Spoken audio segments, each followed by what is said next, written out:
आता बातम्या पाहूया विस्ताराने। सुरुवातीलाच बातमी छत्रपती संभाजीनगरमधून जिल्हा परिषद आणि पंचायत समिती निवडणुकांचे निकाल जाहीर झालेले आहेत आणि छत्रपती संभाजीनगरमध्ये महायुतीला बहुमत मिळालेलं आहे।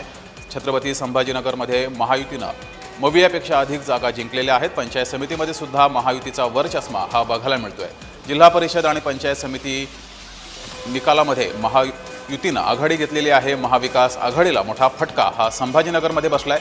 भाजपाचे 23 जिल्हा परिषद सदस्य तर शिंदे शिवसेनेचे 21 जिल्हा परिषद सदस्य हे निवडून आलेत।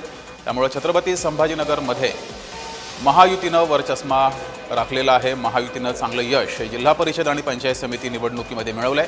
मवियाला मात्र फटका बसलाय।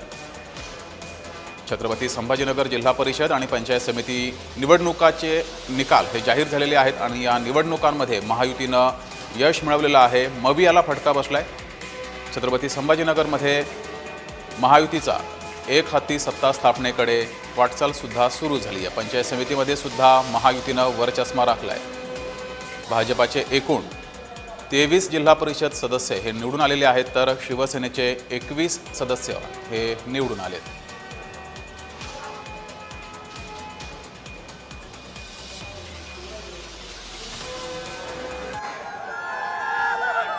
अधिक माहिती घेऊया। आपले प्रतिनिधी विजय चिडे आपल्यासोबत जोडलेले आहेत। विजय, छत्रपती संभाजीनगरमध्ये महायुतीने वरचष्मा राखलेला आहे, काय नेमकी वैशिष्ट्ये होती या निवडणुकीची?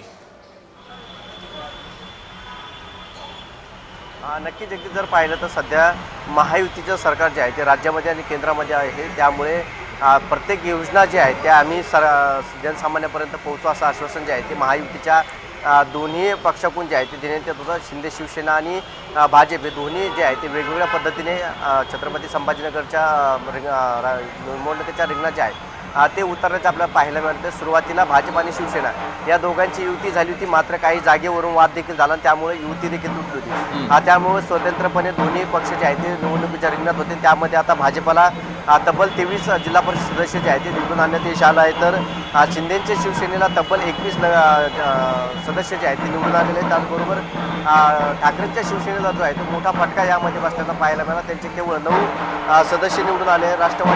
दोन्ही राष्ट्रवादी मिळून केवळ 2 जागा ज्या आहेत त्या छत्रपती संभाजीनगरमध्ये मिळाल्या आहेत, तर अपक्ष जे आहेत ते तब्बल 4 जागा मिळाल्या। यामध्ये जर पाहिलं तर भाजपाकडून जवळपास ठीक आहे विजय, तुमचा आवाज पोहोचत नाही आहे, तुमच्या आजूबाजूला ढोल ताशांचा जास्त आवाज होतोय। धन्यवाद दिलेल्या या माहितीबद्दल। तर छत्रपती संभाजीनगरमध्ये महायुतीला चांगलं यश मिळालेलं आहे आणि त्यामुळे या ठिकाणी जोरदार जल्लोष हा महायुतीकडून केला जातोय।